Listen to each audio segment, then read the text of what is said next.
అంటే ఆల్రెడీ ఈ దేశంలో వాళ్ళ ఫ్యామిలీకి సంబంధించిన ఆడవాళ్ళు ఉన్నారు కదా, వాళ్ళందరూ రేపులకు గురయ్యారా? ఇక్కడున్న కోట్లాది మంది స్త్రీలు నిత్యం రేపులకు గురవుతున్నారా? అంటే భారతదేశం మీద ఒక దురభిప్రాయం కలిగించేటటువంటి కువ్యాఖ్యలు అవన్నీ కూడా దేశ ద్రోహం కిందకు వస్తాయి. ఇవి గవర్నమెంట్ సుమోటోగా తీసుకుని వీడిని అరెస్ట్ చేసి, అంటే విదేశాల్లో అవసరమైతే ఆ ప్రభుత్వాలను సంప్రదించైనా సరే వీడిని భారతదేశాన్ని రప్పించి కఠినమైన శిక్ష పడేలాగా చేయాల్సిన అవసరం ఉంది. ఇలాంటి వాళ్ళకి ఈ మధ్య ఇంకొకడు బోడిగాడు ఒకటి తయారయ్యాడు.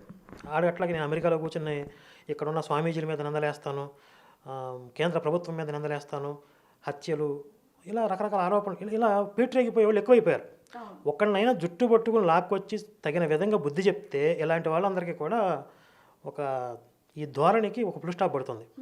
అన్న మీరేం చెప్తారు నా అన్వేష్కి? ఎందుకంటే అతను మాట్లాడుతున్న విధానం చూస్తున్నాము, ఏ విధంగా చెలరేగిపోతున్నాడో చూస్తున్నాం, వీడియోలు కూడా అంటే మనం చూస్తున్న వీడియోల మీద సంపాదిస్తూ ఇంతగా చెలరేగిపోతున్నాడు. మీరేం చెప్తారు అతను? ప్రత్యేకంగా వాడికి ఒక వార్నింగ్ లాగా ఇవ్వాల్సిన అవసరం లేదు. తగిన విధంగా హిందూ సమాజం స్పందిస్తుంది, బుద్ధి చెప్తుంది. కాకపోతే వాడు మళ్ళీ ఇంకా దూకుడుగా ఇంకొంచెం రెచ్చగొట్టే ధోరణిలో నేను ఈ బత్తాయిల గురించి మాట్లాడతాను అంటే, జాతీయవాదుల గురించి, హిందుత్వవాదుల గురించి వాడిని టార్గెట్ చేశారు కదా. ఇప్పుడు ఉత్తి పుణ్యాన్ని టార్గెట్ చేశారా, నువ్వు నోరు జారినందుకు నువ్వు టార్గెట్ అయ్యావా? నోటికి వచ్చిందల్లా హద్దు పొద్దు లేకుండా మాట్లాడినందుకు రెస్పాండ్ అవుతారు ఆటోమేటిక్గా. అంటే నువ్వు నోటికి వచ్చిందల్లా నువ్వు వాగొచ్చు, నీ మీద రెస్పాండ్ అవరా? రెస్పాండ్ అయితే నేను ఇంకా ఈ విధంగా నేను రెచ్చిపోతాను, ఇంకా రెచ్చగొడతాను, ఇంకా ఏదో చేస్తాను అని ఈ విధంగా మాట్లాడుతున్నాడు. కాబట్టి తగిన విధంగా బుద్ధి చెప్పే రోజు వస్తుంది ఖచ్చితంగా. ఇప్పటికి ఆల్రెడీ స్టార్ట్ అయ్యింది. ఎక్కడా నేను ఎవరికి దొరకను, చిక్కడో దొరకలాగా నేను ఎవరికి చిక్కనో దొరకను అనుకుంటున్నాడు.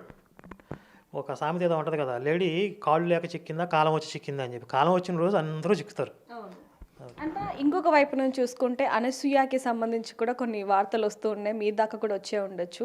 అంటే రాశి గారిని కొన్ని అంటే రాశి గారి ఫలాలు అంటూ అది ఒకటి ఇప్పుడు వైరల్గా మారింది.